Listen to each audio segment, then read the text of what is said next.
Hello everyone, today I will show you how to check recently deleted apps on iPhone. And here's how it is done. Let us say you delete an app, for example, the Discord app.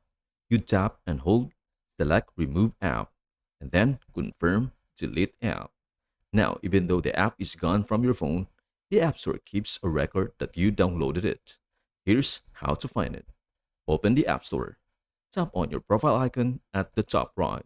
Select Purchase, then go to My Purchases. Switch to Not on this iPhone to view apps you previously deleted. You'll see the Discord app listed here, along with the date you originally downloaded. Example, October 27, 2024. To reinstall it, just tap the cloud icon. And that is everything you need to know about how to check recently deleted apps on iPhone. Before we end, may I humbly ask you a favor? Please do like, share, and subscribe to our channel. This means the world to us. Thank you so much for watching. We hope to see you in our next video.